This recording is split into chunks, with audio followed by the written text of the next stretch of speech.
आखिरी 2 ओवरों में जरा एक 2 चौके जो बुमराह को लगे और आखिरी ओवर में 2 छक्के जो हार्दिक पांड्या को, तो उसकी वजह से गेंदों से ज्यादा रन्स करने में पाकिस्तान कामयाब हुआ है, वरना थ्रू आउट यार just exceptional side.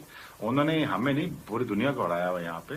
But again I think rebuilding करने की जरूरत है, दोबारा स्क्रैच से बिल्ड करें और इंशाल्लाह नजर एक 20 साल लगाएं तो ठीक हो जाएंगे इंशाल्लाह, कोई मसला नहीं। एग्जैक्टली। इंडिया से हारने पे जो है वो हमारा दिल टूटता है।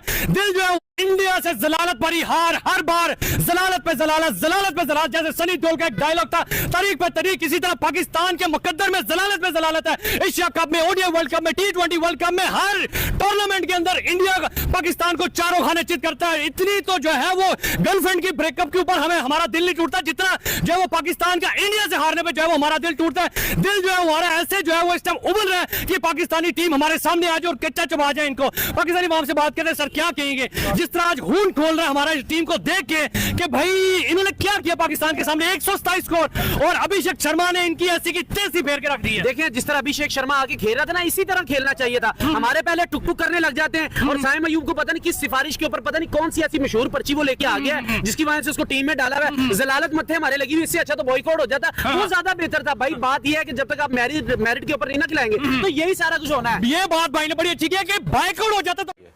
और नया बॉल जो आप आउट प्ले में ही आप ऑलमोस्ट मैच वहीं पे आप हार गए थे। ये तो बट शेब भाई मैं जरा थोड़ा सा यहाँ पे अपने कोच के वाले से भी बात करना चाहता हूँ ना।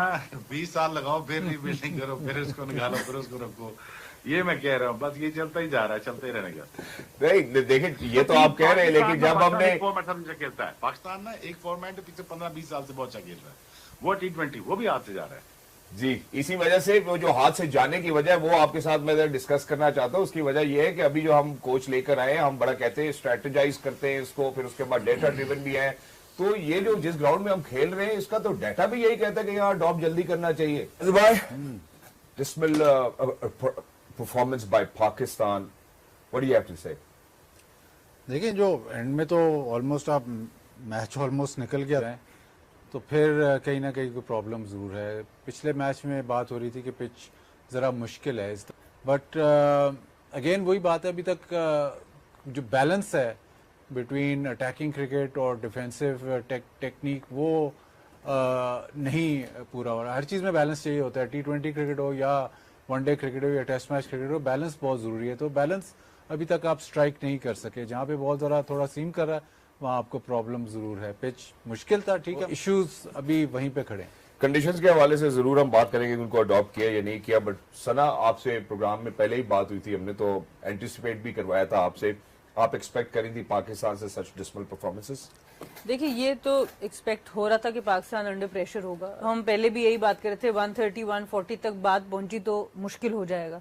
आज होता ये कि हम एक्साइटेड तो होते हैं डेब्यूज करा के और नए लोगों को ला के, पर जब दूसरी टीम्स उनको रीड कर लेती हैं, उनके अगेंस्ट प्लान्स कर लेती हैं, वहां पे हम लोग मार खाना शुरू कर देते हैं। तो ठीक है, अभी 1-2 मैचेस में तो हमारे डेब्यूटेंट्स और ये लोग परफॉर्म कर जाएंगे, पर जो उनका क्योंकि पिछले इनिंग्स में वो जल्दी कर गए तो आज उसको वो ओवर करेक्ट करने चले गए। तो यही बैलेंस जो बाजिद भाई भी बात करें, ये आपको रखना पड़ता है क्रिकेट के अंदर कि आप ओवर करेक्शन पे ना जाएं। अंश आउट होते हैं तो प्रेशर तो आता है आप जब खड़े होते हैं वहां पर।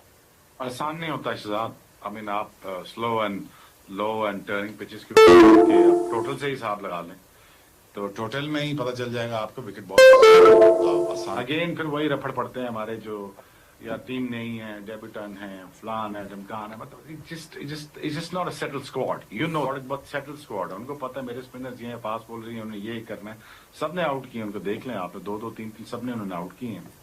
और प्लस दूसरा देखें अगेन वो बैटिंग पहले करें या बॉलिंग करें बाद में, तो वो बड़ा क्लिनिकल फिनिश करते हैं। तो अब क्या कर सकते हैं, और तो आप कहीं से ना हम पहाड़ के अंदर से खोद के बंदा लेके आएंगे, बस ठीक है चलने दो। But as long as he just keep on making the right decision for in times to come, तो ठीक है। आई एम वो ठीक है, बंदा ठीक है, चलने दो इसको, बस देखते हैं।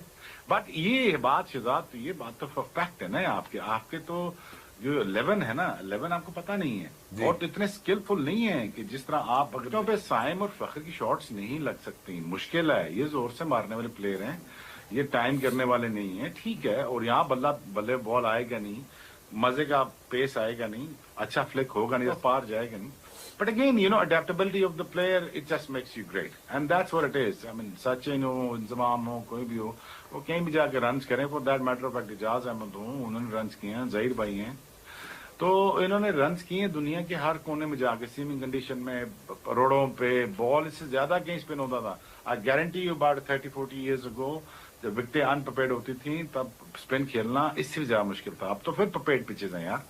लेकिन but again you know there is a lack of skill set that you can see, it's clearly visible on Pakistan side. तो इनकी स्ट्रेंथ यही है कि जब स्पिनर्स पे या फास्ट बॉलर पे जो अपॉर्चुनिटी मिलती है, और ऐसी पिचेस पे, स्लो पिचेस में भी कई दफा ऐसे होता है कि छक्का मारना जरा आसान होता है, चौका मारना मुश्किल होता जो है. है वो पाकिस्तानी बॉलर्स ने फील्ड भी बहुत ही खूबसूरत तरीके से किया. जहां पे उनको मौका मिला, उन्होंने खुद भी ये बात की कि यार मैंने एक तो I wanted to take the game deeper, but साथ ही साथ जब तक मेरी जोन में जो मेरी जोन की डिलीवरी नहीं आई थी, मैं तब तक स्ट्राइक नहीं कर रहा था. तो उस पर कैपिटलाइज किया उन्होंने. बिल्कुल. अगर हम इकोनॉमी रेट्स की बात करें, ओवरऑल बैट डिलीवरीज की बात करें, जिस तरह का ये पिच था, इसके ऊपर लेंथ बड़ी इंपॉर्टेंट है. गुड लेंथ के ऊपर आपकी बॉलिंग, जहां आप मुंह में बॉल करने गए या जरा पीछे आपने बॉल की, तो बहुत टाइम मिल जाता है बैटर के पास. तो आप जितनी बाउंड्रीज देख लें, ये बहुत full down the leg side थी, जितनी भी बाउंड्रीज देख लें, इनका कमाल ये बैट बॉल्स का बिल्कुल उसको नहीं छोड़ते. यहाँ पर क्रीज इस्तेमाल करके चलो उन्होंने लेंथ बढ़ा ली, इतनी बुरी बॉल नहीं. ये बहुत ही पीछे बॉल, आधी पिच से भी पीछे आपने बॉल कराया हुआ है. इसमें भी ये भी देखें बिल्कुल मुंह में आ रहा है बॉल. तो जब भी उनको बैड डिलीवरीज मिली, उनकी जो रेशो था उसको कन्वर्ट करने का, वो बहुत ही आला था, वो बहुत जबरदस्त था. 5 मैक्सिमम्स उन्होंने मारे, और फिर वंस अगेन बहुत करीब, बहुत आगे बॉल. ये सबसे आसान बॉल है यहाँ पर इस तरह की पिच पे उसको खेलना, कि वो विकेट्स में बेशक हो, बट वो अगर आगे गिरा है तो उसको आप आराम से खेल सकते हैं. तो बहुत ही आउटस्टैंडिंग बैटिंग जिस तरह से ये आए, पर वहां से हमारी बॉलिंग भी उस तरह की, उस लेवल की नहीं रही. बट इनकी बैटिंग को क्रेडिट देना पड़े, जो कि बार बार अपने आप को प्रूव करते हैं कितने इंपॉर्टेंट, कितना core member. Standing up front, जब नए बॉल से आप बॉलिंग कर रहे होते हैं, नया बैटर क्रीज पे आता है, that is what you want to do. Keep the ball up, keep it swinging. तो बहुत ही अच्छा इनका ओवरऑल कंट्रोल भी नजर आया, और बहुत जबरदस्त बॉलिंग नजर आई. एग्जैक्टली. शुएब भाई, जो एक और अब बात जो ऑब्वियसली हम करना चाहते हैं, और आप उसमें बेहतरीन हमें समझा सकते, बॉलिंग है, that was top notch. They were on point and they made sure that they are not going to make a single mistake. और लेंथ को हिट करते रहे, एंड इट वाज अस और our batters who actually kept on making the same mistake. यार दो ही चीजें कर सकते हैं आप जब हिटिंग द लेंथ करते हैं, जब एज अ फास्ट बॉलर, जब पता विकेट ऊपर नीचे रह रहा है, और वहां पे थोड़ा चेंज ऑफ पेस लाते हैं, but that's about it really. उससे ज्यादा आप डेविएशन में नहीं जाते, क्योंकि यहाँ पे विकेट ऐसा है नहीं. यहाँ पे अपनी स्किल सेट दिखाई जाए, यहाँ पे just you gonna hit the ball in the right areas. वहीं पे थोड़ा सा जब पता लगे बैट्समैन सेटल हो रहा है, वहां पे ही आप बॉल घुमा दें. और प्लस यार वो बचपन से वही खेल रहे हैं, उनको इन ग्राउंड्स का पता है. उनको ये भी पता है कि हमने यहाँ पे स्मॉल टोटल पहले भी सेव किए. ये पहला मैच नहीं, कई ऐसे 100 मैचेस खेले हुए हैं जहाँ पे इन्होंने काफी सिचुएशन से गुजरे हुए हैं ऐसे.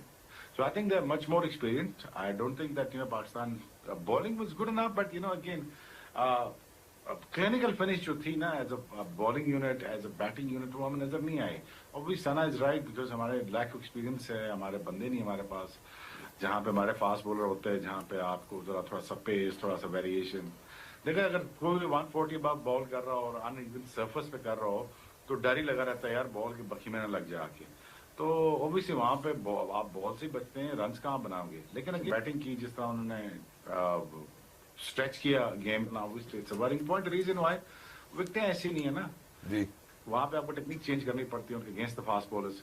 तो वहां पे आपको जब जैसे आप कह रहे थे, जब तक जोन में बॉल नहीं आएगा, बिल्कुल मुंह में बॉल नहीं आएगा, तब तक हिट नहीं मारोगे. तो बस अगेन वही गले महली वाले ना जो क्रिकेट होती है ना, जो यार टेप बॉल से हम खेलते थे, टैप करके भागना, या वो tapping the ball and just taking the singles. Rotation of the strike in this sort of surface is far more important than hitting the ball. क्योंकि पहले पावर प्ले में हार गए. पावर प्ले में नया बॉल, चाहे T20 हो, चाहे वनडे हो, चाहे टेस्ट मैच क्रिकेट हो, जहाँ पे नया बॉल होता है और जहाँ पे थोड़ी सी हेल्प मिल रही हो, नया बॉल ना भी हेल्प मिल रही हो, नया बॉल थोड़ा सा स्विंग हो रहा हो, तो कहीं ना कहीं थोड़ा सा आपको आपकी टेक्निक ऐसी होनी चाहिए कि आप 4, 5, 6 बॉल सर्वाइव कर सकें. ऑल्सो वरिंग साइन ये है कि पाकिस्तान अब, शायद हम पहले बात करते थे कि बड़ी वन डायमेंशनल टीम है, कि 160-70 वाली टीम है, अब शायद हम उस तरफ चले गए हैं कि अगर पिच बिल्कुल फ्लैट होगी तो हमारी टीम रन्स करेगी, वरना हमारी टीम रन्स नहीं करेगी। तो जो अगेन बैलेंस नहीं आप कर पा रहे। ठीक है, ब्रांड ऑफ क्रिकेट जो भी आप जिसको भी कहना चाहें वो ठीक है, बट ब्रांड ऑफ क्रिकेट में मैं तो मानता नहीं हूँ। मैं तो मानता हूँ कि आप मैच किस तरह जीतते हो किसी भी सरफेस पे।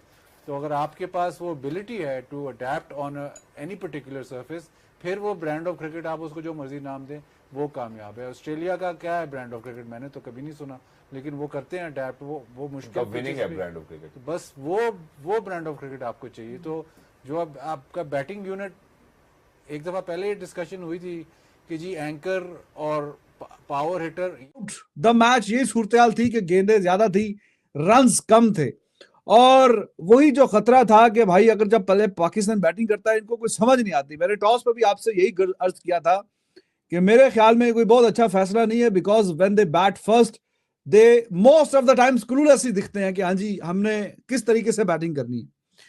तो काफी बीच में क्लूलेस ही दिखे। और क्वालिटी ऑफ द स्पिनर्स की आप बात करें या इनको स्पिन की ना समझ आने की बात करें, इंडिया बहुत ही शानदार और बेहतरीन तरीके से खेला है। और उनके खास करके जो स्पिनर्स हैं, Kuldeep Yadav, he always takes wickets against Pakistan. Kuldeep Yadav ने काफी शानदार परफॉर्मेंस दिखाई। Axar Patel, he was amazing. Varun Chakravarthy, Abhishek Sharma से भी एक ओवर बीच में इन्होंने करवाया। दोस्तों एक बार फिर से भारत ने पाकिस्तान को ठोक दिया एशिया कप में, और बहुत ही मज़ा आया। अभिषेक शर्मा ने जिस हिसाब से बैटिंग की थी वो देखने लायक बैटिंग थी, और इंडिया ने पाकिस्तान को चारों खाने चित कर दिया। ये तो अच्छा हुआ कि अभिषेक शर्मा थोड़ा जल्दी आउट हो गया, लेकिन बंदे का स्ट्राइक रेट भाई 200 से ऊपर ही था। और पाकिस्तान का शाहीन अफरीदी का स्वागत भाई छक्के और चौके और छक्के के साथ किया था भाई। पहली बॉल पे चौका, दूसरी पे छक्का, यार पूरा मतलब शाहीन अफरीदी का जो पिछले 5-7 साल से जो तूफान बना के रखा था ना यार, बंदे ने एक ही बार में ख़त्म कर दिया यार, हिलने ही नहीं दिया भाई। एक ही बार में सबका सब कुछ ख़त्म कर दिया शाहीन अफरीदी का, वाट लगा डाली भाई बंदे ने। उम्मीद करता हूँ दोस्तों वीडियो अच्छी लगी होगी। अगर आपको वीडियो अच्छी लगी तो वीडियो को लाइक कर दीजिए और चैनल को सब्सक्राइब कर दीजिए।